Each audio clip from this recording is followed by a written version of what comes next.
Hey everybody, welcome back. My name is Dara and today we are making a Moody Mauve arrangement.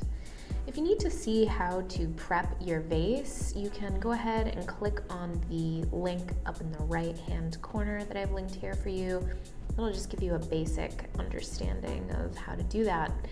And first I'm starting off with antique hydrangea.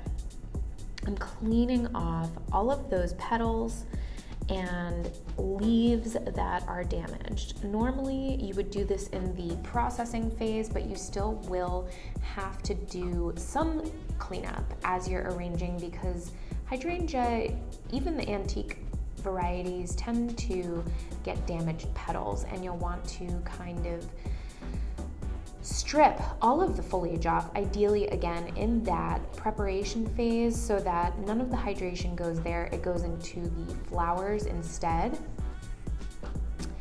And then as you are arranging, if there's any little petals left over or flowers or foliage that are damaged, you're just gonna go ahead and use your Zenport shears to do that type of detail work. It is very useful for fine detail work, whereas using your Victorinox florist knife is a little bit more for cutting the ends of stems, cutting off leaves for hardier foliage. And the Zenport shears are really useful for the detail work. So what I'm doing is using my Victorinox florist knife, I'm cutting off any of those nodes that are on the stem.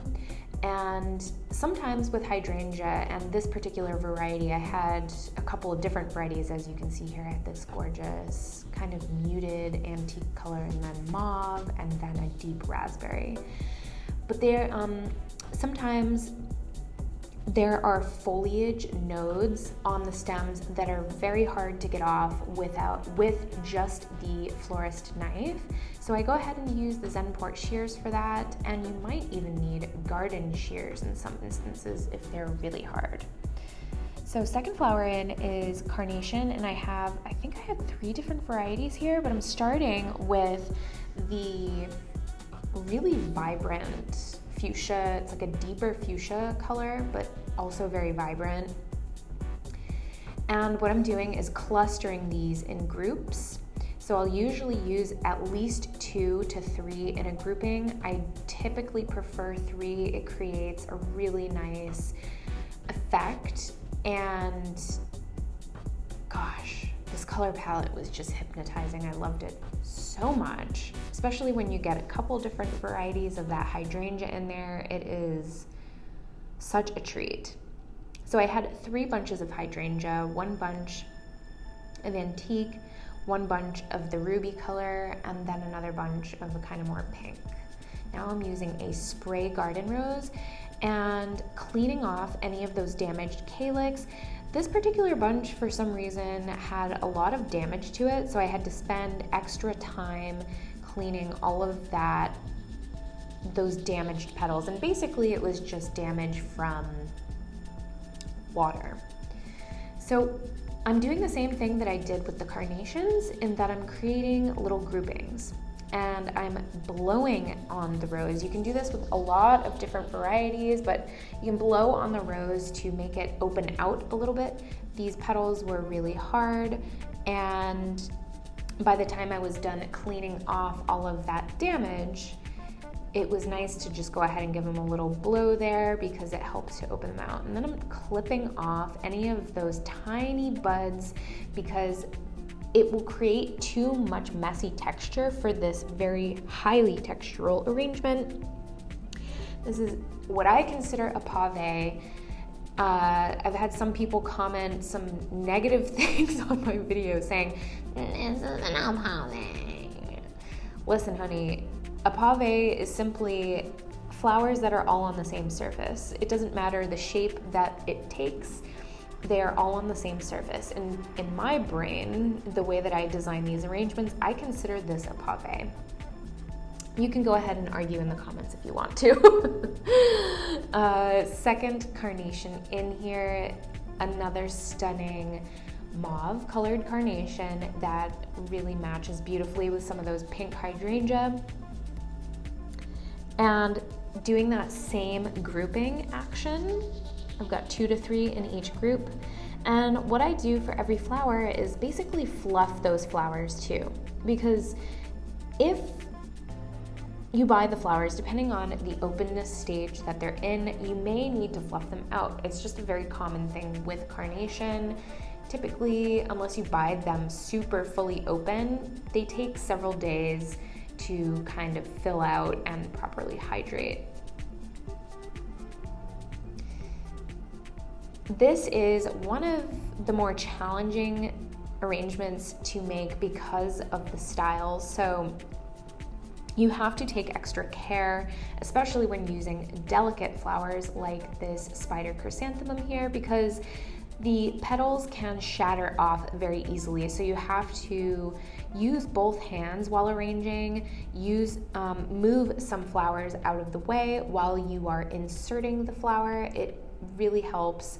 Otherwise, you'll just end up with a bunch of damaged flowers, and that is no good. Obviously, we don't want damaged flowers in our arrangements. So just make sure to keep an eye on my hands and see how I'm doing that. But yeah, clipping off all of those sepals as well, because that will again create another texture in this arrangement that I don't want to see. So there's a lot of extra handwork with this style arrangement that I've developed, and I just prefer it. I think it looks really striking. This arrangement, as I designed it, took about 2 hours, which is far beyond the amount of time that any normal florist would allocate for designing arrangements, but I price my arrangements properly and I get to create work that I really want to create, and that is a formula that I've developed over the years.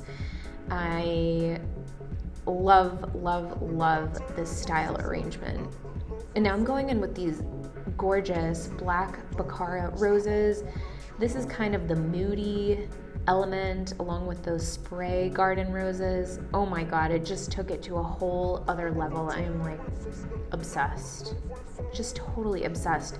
It's romantic, it's kind of edgy, it's highly textural.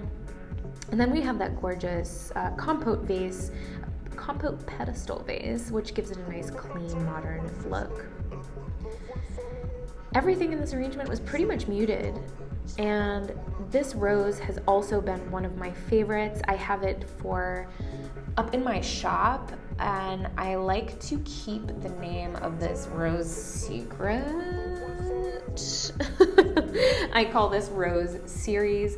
If any of you are florists here, can you guess what that rose is? So I am also doing groupings with the roses, but much less so, because I've already created groupings with the carnations and that spray rose. I'm then using the other roses as more accents, as you can see here.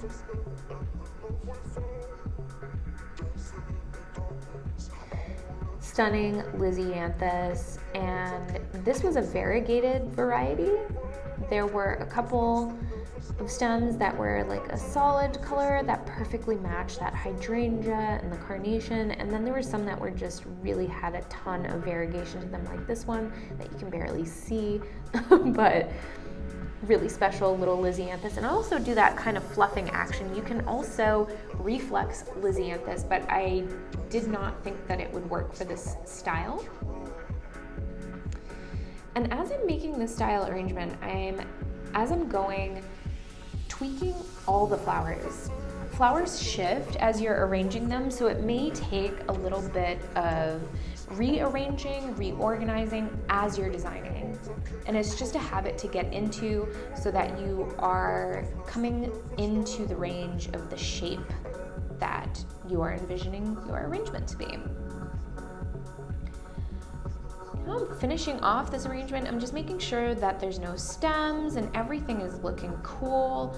Because there's no foliage in this arrangement, it was a little bit more, you have to make sure that there's no holes visible. And then I finish the arrangement always with finishing touch, spectacular Moody Mauve arrangement. Loved making this arrangement, and I always have a good time when I get to make this style pave arrangement. Let me know what you think in the comments below. And if you would like to support this channel, you can find all of the tools that I use to design this arrangement in my Amazon store linked below, along with the vase. Thanks so much for watching. If you have any questions or comments, feel free to leave them below, and we'll see you in the next video.